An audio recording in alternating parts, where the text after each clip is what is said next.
and thank you for joining us today at the Spotlight Show, a non-partisan show that puts a spotlight on social, economic, and, in extension, political issues affecting you, the youth, with the aim of informing and inspiring action. On our radar this week, we take a look at the state of corruption in our country, and this is with regards to the KEMSA, billions of the KEMSA expose. We also look at the MPs or former MPs divisive pension bill, and yes, at the tail end is our interesting, or rather stay tuned to find out this week's surprise social segment. And on set and ready to rumble is our resident political analyst, Mr. Vincent Ketch. Karibu sana. Thank you. And you, our viewer, can engage us on our social platforms. The Twitter handle is at Spotlight Kenya. How was your week, Vincent? Well, I've had quite a busy week. I've been also observing what's happening locally and internationally. Locally, you know what happened with the senators. I mean, also today, there are a few people who are at the Freedom Corner who are trying to match against the lost corona billions. And across the border, we know what's happening in Mali right now. I mean, and of course, if you go deep down in the US, you know that things are quite hot right there. So my week has been about just observing what's going on, and I think I'm doing great. How are you doing? Fantastic. I must say that it's been quite an interesting week, up and down, but I'm grateful. A little bit unfortunate as a patriot where we find ourselves, and that brings me to my first question of, our segment. I mean, even at the very heart of this COVID, the so-called cartels or looters, seem to not have enough.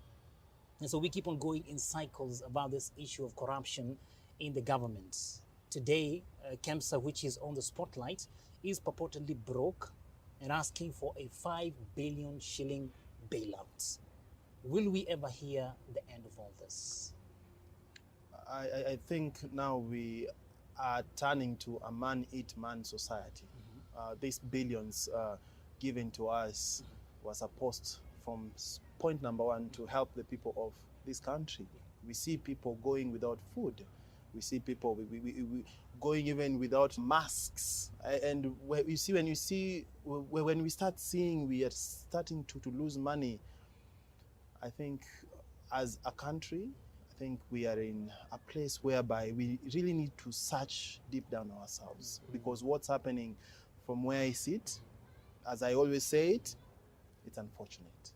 It's very wrong what we are doing. And if this can happen when the nation is dying, when people are dying, what about when the people are living? What worse can they do? If they can do this in the land of the dead, what about in the land of the living? For me, it's really wrong. We shouldn't be experiencing that right now. And now they are coming back to us saying that they need an additional 5 billion. I think I need to tell them that we don't have such money to give them. Let them first account for what was given to them before them coming to us and asking for another money. Yeah. And this is not, again, new in terms of what happens or what happens in the government. I was talking to a friend of mine who was telling me that, you know what, Moses, in this country, corruption cannot be tamed. It can only be managed. But again, I keep on saying, and we have said it previously in this show, that we as patriots, we need to understand that our first duty as patriots is, standing or speaking, against corruption. I think we lost the ball during the time of Kibaki when he came, to power. What needed to have happened then is that he needed to have ensured that all the assets of, the corrupt officials in the previous regime, MoH regime and the KANU regime, the assets of the corrupt needed to have been freezed to send a very strong message that any loot gotten from corruption will not be enjoyed going forward. But even having said that, I was talking to a very good friend of mine, and John, who is an ardent viewer of the show. And he is of the view that we are just doomed, in his words, and we can as well sell the country and each get a share, tujipange tukisonga mbele. This is not funny, but it begs the question, Are we as Kenyans, especially the youth, angry enough with the status quo? And if so, where do we go? Well, I've been also speaking with a few of my friends here, there, and everyone in this country right now will express their frustrations. Some are expressing it on social media, some are expressing it on small groups. But I think it's time for us, the youth, right now, to speak up. We cannot keep complaining day in, day in, day out, and we are still on social media. Social media has never solved anything. I mean, we see the days of the 1991s, 1985s. People were going on the streets, and at least right now we're in a season whereby there is peaceful marching. But now the fear of the youth in this country, bro, I'll tell you for free, that the police still don't understand the rules of marching. Freedom for marching on the streets is for everyone, as long as you are not destroying what we've worked for so many years in this nation to put together. I think this is something that should be allowed. Today, what happened is there are some few individuals who went to Freedom Corner to march against the billions which we've lost, and the police tear gassed them. I mean, at times I get lost of words. Some things are just unacceptable. Some things are just so wrong. Definitely unthinkable. You know, I was listening to a morning show the other day, and one of the radio hosts was asking a very simple question: is if Kenyans are mad, are we mad because we are not part of those who are looting, or are we mad because this is just unacceptable morally? I think across the world, the Kenyan people have been voted so many times as the most hardworking people. So I wouldn't say that the people of this nation are mad because they've not gotten a chance to loot. No, Kenyans are very hardworking people, and that's what I know them for. They are mad. We are all mad because there's misappropriation. Every day we left the days when we used to be told someone stole 1 million, someone stole 2 million. This time we are talking about billions, and if we don't take care of it right now, we are going to talk about trillions. So for me, I still stick to the stand. The Kenyan people are mad, are dissatisfied with this regime because we are losing too much money. We're losing too much money. Talking about losing too much money, we have to also understand that the reason why we are here and we have a high cost of living is because of corruption, directly, definitely, and indirectly. But again, you know, anger is not in words. Anger is supposed to be in what we do.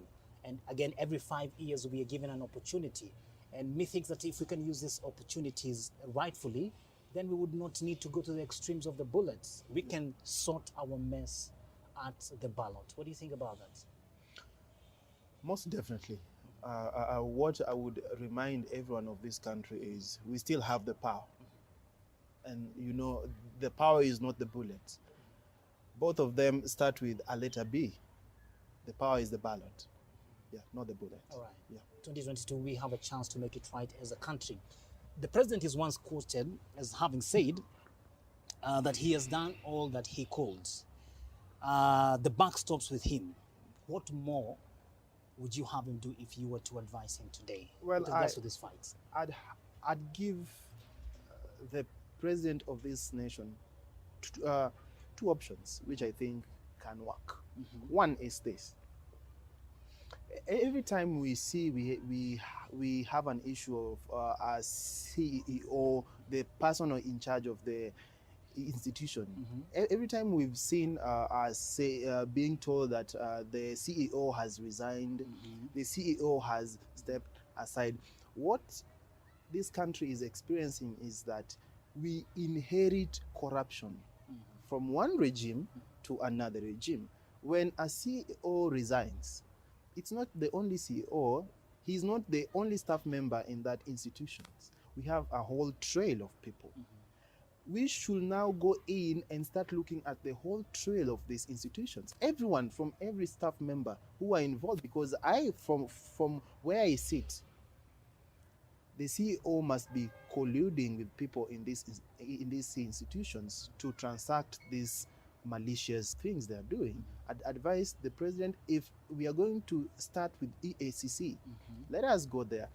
Every staff member who is inside there, let them disclose their assets. Because I think there again is where we get it all wrong. The constitution requires every public servant to disclose their assets.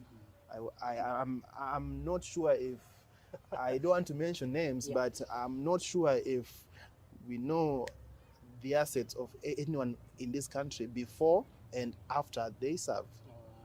And that's a good question, and this has been again, put across to the deputy president, not only him, and also we also heard about the audits. But again, we also have to add that to add on what you've just said is that there is a time on this show we talked about the influence of big money on politics. I think one of the things that we need to check, and the president really needs to do, and let me say something about the president.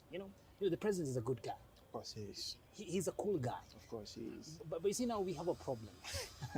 The cool guy syndrome. Yes, because to fight these cartels, he needs to change face. Of course. Right? He needs to change face, and he needs to remember, with 2 years to go, his legacy. In fact, right now, and this is across board, we are agreeing that it is not on the big four. His legacy will be on two things. Number one, uniting Kenya. Correct. And number two, ensuring that we slay the dragon of corruption. Bro, I agree with you. Yeah. That was actually my second point. Go ahead. But, we have the big four agenda. No, I want to tell the president of this country, no, don't even start from there. Slay one, corruption. If you can say that in the next 1 year, Kenya, we are fighting one thing, I think if the leader of this nation can do that, I think we'll be all happy, because this thing is generational. It's even being passed now to the next generation, which I think it's uncalled for. And I think a message to our young people who are watching us is that we have to draw the line. It needs to stop here. Going forward, we need to be the difference. I think we have to now take a break. At the Spotlight Show is our Twitter handle. We are taking a short break. See you on the other side as we talk about the MPs and the divisive pension.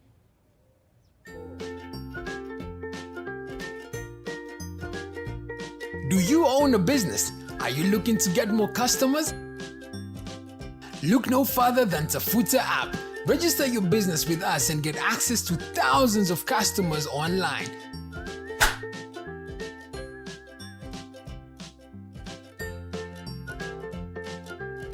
Get instantly notified whenever anyone clicks on your business.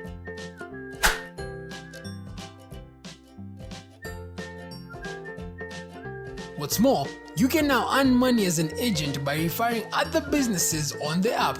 So the next time you want a haircut, or a plumber, or even new shoes, find it on Tafuta. Use Tafuta to search for any business or service you may require in Kenya. Tafuta. Find it, get it. Thank you very much for keeping it at the Spotlight Show. Let's talk about the MPs and this very divisive pension payouts that is being proposed and is already on the desk of the president to be assented to. Do you agree or do you disagree? Comment or drop your comment on the comment section or on our social platforms, and we will be getting the conversation going. Vincent, the bill to have the former lawmakers earn a monthly 100,000 Kenya shillings as pension is now at the mercy of the president after it sailed through the National Assembly. So this comes as the National Treasury warns it will not be sustainable in the country's already strained budget. Should the president assent to it? Yes or no? And what are the reasons you would give? I think the bill in itself is obnoxious. The bill in itself is untimely, and the bill itself doesn't help the people of this country. I mean, just to look into it a bit, so far our wage bill is 50% of our revenue collection every year. The UN specifies that it should not even pass 35%. If we are spending a half of what we collect to pay people, I think even a person who has not gone to school will know that that is incorrect. From where I sit, no, we shouldn't. The president should not assent to that. Yeah. It's interesting economics as you allude to it. Yeah. And I think the president is faced with, again, a choice of, on one side, meeting the greed of, the members of parliament, or meeting the needs, of Kenyans. And, most of the Kenyans, it is said, view MPs already, say that the MPs or our MPs are overpaid with little corresponding benefits. My question is, do you think that this is the case? Do you think that they are overpaid, and do the benefits correspond? Well, I think I'll say I'm against the extra pay. All right. I'm totally against the extra pay. All right. Yeah. All right. I'm totally against that. And being the number one civil servant, the president again, if he accepts this, what will stop the teachers and other public civil servants from... And you see, bro, there is where we are going. Yeah. As much as the MPs would sit down and say they want to give themselves more packs, we will see teachers going to the streets. We will see doctors going to the streets. We will see everyone going to the streets demanding an extra pay. That is how it has happened before. So the risk of the president ascending to this, I would call it scurrilous bill, I mean, it would bring more harm than good. All right. From where I sit, I'd ask the president of this nation. For the people who have a voice in this country, talking about the leader of majority, leader of minority, and the whips, this is what they had to say. The mover of the motion, who was John Barty, yeah. argues that the amendments proposed, and I quote, seek to cushion former MPs who he says have been earning peanuts as pension. The minority whip, Junet Mohammed, says, or rather he said, and I quote, when you look at some of these MPs, when you see their shoes, you will feel sympathy for them. We must support this bill. Any of us could be former MP anytime. The leader of majority, Amos Kemunya, said he lauded rather the House members for approving the bill, and that it will align the pay with, I quote, the vagaries of inflation. Let's turn our focus to these former legislators. The question is it worth our consideration? And in addition, what does it say about our priorities as a country? Well, first, I would want to agree with what they are saying, that we might be former MPs someday. That one I agree. That one I can't deny. We might be former MPs. But as being former MPs, I mean, bro, I want to remind you in the year 1781, no MP was being paid. In 1781, no MP was being paid. And they survived until 1911 when they were being paid. Right now, bro, I will tell you that in Mali, an MP is paid 250,000 Kenyan shillings. In Kenya, an MP is being paid over 700,000 Kenyan shillings. I mean, if we are talking about their former MPs who don't have shoes to walk on, let's ask ourselves, how many Kenyans don't have food? Should we first sort issue about the food, or do we sort about issues of shoes? I think we are totally misplaced. Our as a country, priorities as a country are totally misplaced, and I don't know when we will go back on track, but I know there comes a day that the country will go back on track, where our priority will be more based on the people than few individuals who, again, were former MPs. Bro, I mean, I'd like to say this on this show, because if I don't say it here, I won't say it anywhere else. When you go to be an MP, that is not a full-time job. Before you are an MP, you are something. After being a member of the assembly, you are allowed to apply for job. We are all a working nation in this country. Everyone is working hard. Let the former MPs toil as every person of this country toils. all right. That's what I say. And I totally agree with you, because we are faced with two issues here. Number one is an issue of urgency, and number two, it is an issue of importance. And I think this issue about the MPs really is an issue of importance. But as a country, we have more urgent issues to be tackling. And I keep on wondering the kind of the crop of leaders that we have. Their perception is already in tatters. My question is, why would they want to worsen the situation that is already bad enough with the Wanjikos of this country? I think what's happening, bro, is that this is a calculation for 2022. From where I sit to analyze it, this is a calculation of 2020. Remember, before a leader before they are elected, they are going to represent the interests of the people. And one of the interests that these MPs right now are representing are for the former MPs. Remember, these MPs still have say in their villages, in their constituencies. So they are trying to put a picture that for this guy to support me come the next election, we must first fulfill their needs. Which, again, as much as they would want to do that, I would want them to consider the John of this nation, the Wanjiko of this nation, the Otieno of this nation, the Musyoka of this nation, the Wafula of this nation, everyone from north, east, south to the west. First, before we start doing all that, issues of importance, urgency. And lastly, again, we have to observe that when it comes to issues about their welfare, the MPs, they move swiftly. And yet in Parliament, you still have the equalization funds that has not been operationalized.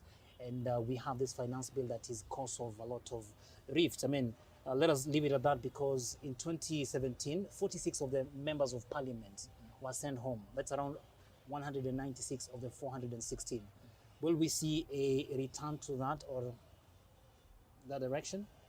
I think the MPs of this Parliament, I'll say it from where I sit, we've not really felt their influence. We've only felt their influence when they are giving themselves more packs.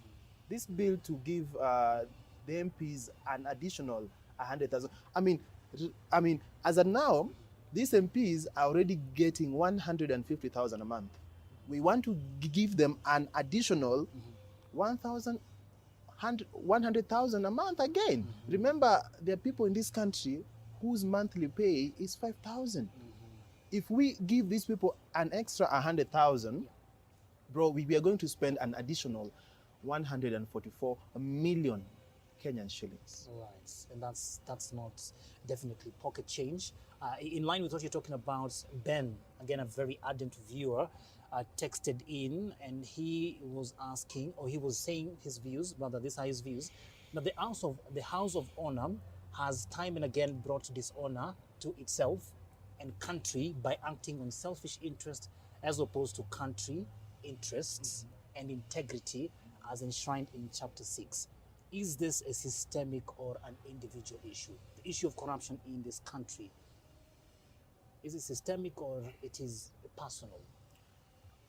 I would start to say, before a thief goes to steal, he or she must speak to him or herself that I want to go steal. So first I'll say it is an individual, and again it is a systemic menace that we are facing as a country. All right. Fantastic. As we come to a close again, societal morals, or morals are a reflection of what our society or what the society is. And again, I keep on saying that Wanjiko might be quiet, but Wanjiko is watching. Wanjiko might be quiet, but Wanjiko is definitely watching. As we close, lastly, Vincent, the MPs have, however, argued their case that they need high salaries to support poor constituents who often reach out to them for their welfare needs, including school fees, hospital bills. Is this a warranted argument? Well, for the first time, I'll quote the daughter of the President of the Republic of Kenya when she said that don't give them fish, teach them how to fish. If you come to us and tell us people come to your place to ask for food, to ask for school fees, you are trying to tell us that you use your pay to feed these people. I mean, as much as you do that, I want to call these MPs and tell them that put up institutions for these people in that they can get food for themselves. Right. What they do right now is they want these people to be dependent on them. You see, when you are dependent on someone, you turn out to be a slave.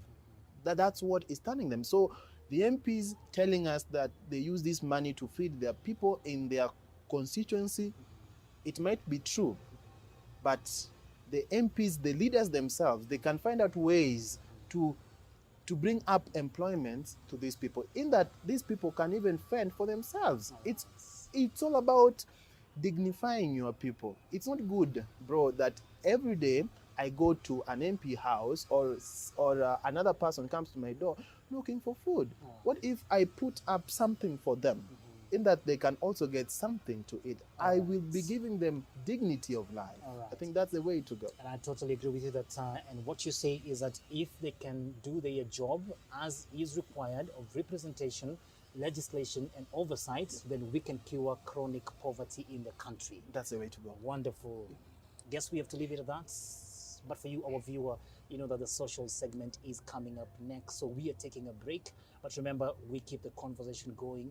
Our social platform, the Twitter handle is @Spotlight Kenya. That's our Twitter handle.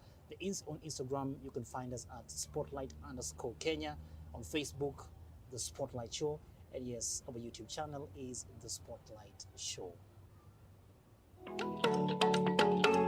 Welcome to Ortex Limited. We supply high-end quality electronic gadgets and watches at affordable prices. You can place an order from our website at www.ortex.co.ke and specify to have the product shipped to you or picked up from our office at Commerce House, 5th floor, room number 506, near Kenya Cinema along MoH Avenue. We're always open as from 8 a.m. to 5 p.m. from Monday to Saturday.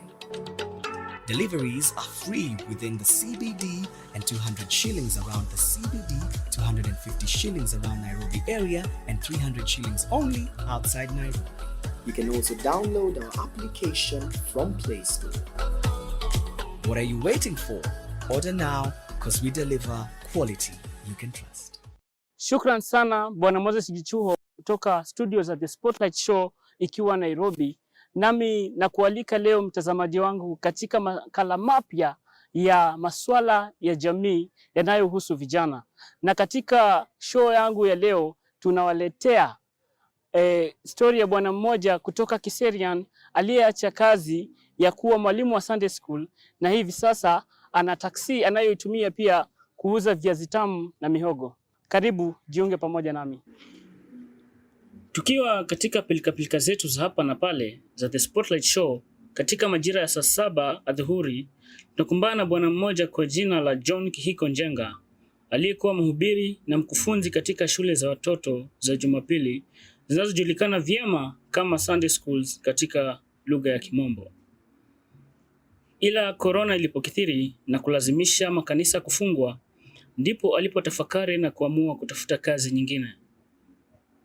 Aliamua kuuza pikipiki yake na kutafuta mkopo kutoka shirika moja hapa nchini. Alijumlisha hela hizo na kuamua kununua gari ambayo angeitumia kama taksi. Hata hivyo mapato yake bado yalikuwa finyu, kwani hayakumwezesha kuikimu familia yake ilivyostahili. Hizi ni za 100, hizi ni za 50, na pia hizi ni za 100. So jana ndio nilileta stock na zimeenda, so as you can see zimebaki mbili. So watu wamechagua zile ziko mzuri, lakini sasa zimebaki hizi mbili. Na sasa hizi najua kwamba pia zitaweza kuisha na mzigo mwingine niweze kuendea. Akapiga bongo tena na kuingia katika soko la Marikiti kutafuta biashara mbadala. Kwa sasa anauza viazi tamu, mihogo na nduma katika gari lake na bado anafanya kazi ya taxi. Wananilipisha, wananipatia tu receipt. Walikuja ile time hapa, wananipata na ninalipia 100 per day. Yeah, per day kwa sababu ni vehicle, ninalipia 100 Yes. Also from the money unapata, unaweza lipia na pia uko sawa, nyumbani kila mtu ako sawa. Yes. Nice. Naendelea na kazi. Nice. Haikustrain. Inalipa na inaendelea. Kituo cha mteja wake ndiyo duka lake jipya la bidhaa zake.